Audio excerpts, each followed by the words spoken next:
जय श्री राम। उत्तराखंड देवभूमि है। यहाँ दिव्य देहधारी देवता, गंधर्व, यक्ष, किन्नर, गुह्यक, सिद्ध आदि का समाज है। जिस प्रकार हमारा देश, हमारा गांव, हमारा घर है, उसी प्रकार से इनके रहने का यह देश स्वर्गलोक है। यहीं इनके घर मकान है, यहीं सब लोग रहते हैं। यहाँ जब कोई दूसरे लोग आते हैं तो इनकी स्वतंत्रता में बाधा पड़ती है। इसलिए हम आपसे यह कहेंगे कि आप लोग देवभूमि उत्तराखंड की यात्रा सोच समझ कर करें। यात्रा करें, जाते हैं, दर्शन करके चले आएं, किंतु वहाँ घर मकान, होटल और अपने भोग विलास की सामग्रियाँ न जुटाएं। क्योंकि देवताओं का कहना है कि हम आपके यहाँ अर्थात मर्त्यलोक के रहने वालों के यहाँ बिना बुलाए नहीं जाते हैं। उनके कोई भी कार्य हो, यज्ञ हो, शुभ कार्य हो तथा पुराण भागवत कुछ भी हो, जब आवाहन किया जाता तभी हम लोग जाते हैं।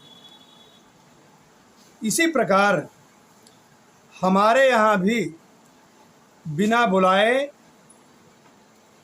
तुम लोग न आओगे। यदि आओगे तो हम उसका विरोध करेंगे। हमारी सेना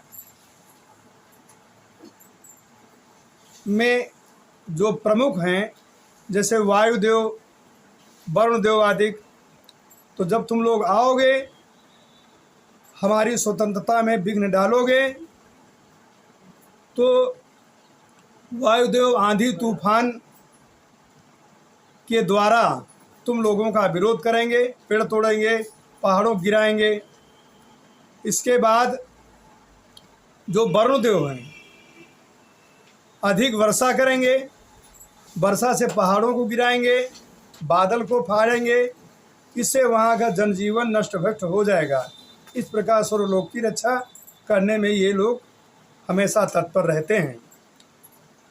आज के इतिहास में 20 वर्ष के पहले आप देखेंगे तो कहीं कोई घटनाएं इस तरह की नहीं हुई हैं।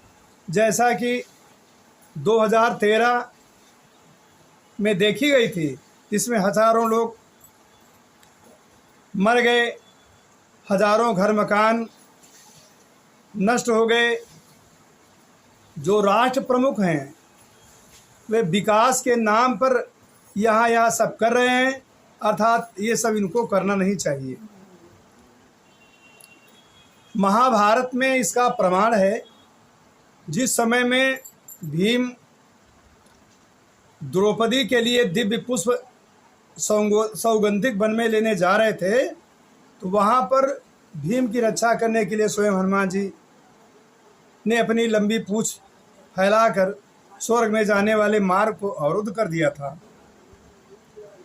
और वे कहे थे कि दिव्यो देह पथो हेस नात्र गच्छन्ति मानवाः।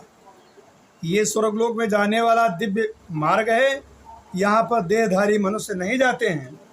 और यदि कोई जाते हैं तो धर्षयेत बा सफेद बापी, तो उनको देवता लोग गिरा देते हैं, रगड़ देते हैं, उनके ऊपर पत्थर गिरा देते हैं। इतना होने पर भी कदाचित वे बच गए तो सफ़ेद बापी तुमको श्राप दे देते हैं कि हमेशा हमेशा के लिए तुम्हारे पुण्य क्षीण हो जाएं। और जब पुण्य क्षीण हो जाएंगे तो स्वर्गलोक में तुम लोग नहीं जा सकोगे। माँ कथित इति भारत। तो इस प्रकार से शिक्षा लेना चाहिए इन पुराणों और इतिहास के वचनों से। यही बात हनुमत रामायण में भी लिखी है।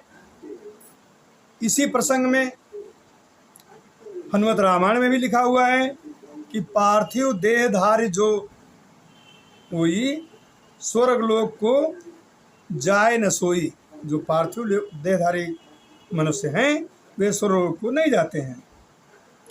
तो इसलिए हम लोगों का भी यह कर्तव्य है कि इनकी स्वतंत्रता में हम बाधक न बने। आपको याद होगा शिव पुराण के अनुसार कि एक बार भगवती पार्वती जी शंकर जी सरोवर में स्नान कर रहे थे। उसी समय में सप्तऋषि लोग स्नान करते हुए अर्थात जब कर रही थी उसी समय इनके दर्शन करने के लिए आ रहे थे। पार्वती जी ने देख लिया कि सप्तऋषि लोग तो इधर ही आ रहे हैं। वे तुरंत ही जल में डुबकी लगा ली।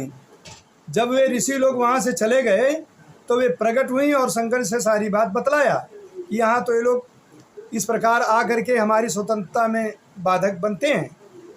तो भगवान शंकर ने व्यवस्था लागू कर दिया कि हे देवी, आज से यहाँ इस वन में जो कोई भी पुरुष आएगा वह स्त्री रूप को प्राप्त हो जाएगा। तब से आज तक वहाँ जो भी प्राणी अर्थात नर लोग जाते हैं तो नारी के रूप में वे परिवर्तित हो जाते हैं। यह कथा अनेक शास्त्रों में वर्णित है। तो हमारे कहने का अभिप्राय यह है कि जो हठा जाओगे तो त्रिशंकु की तरह लटके रह जाओगे, तुम्हें सफलता प्राप्त नहीं होगी। अंत में हमारा यही कहना है कि आप लोग कदाचित दर्शन करने जाते हैं तो जाएं, तुरंत वहाँ से वापस आ जाएं, वहाँ रहने की बात न सोचें। यदि रहेंगे तो आपको अवश्य ही नुकसान उठाना पड़ेगा। आप लोग सावधान होकर तभी यात्राएं उत्तराखंड की करें। जय श्री राम।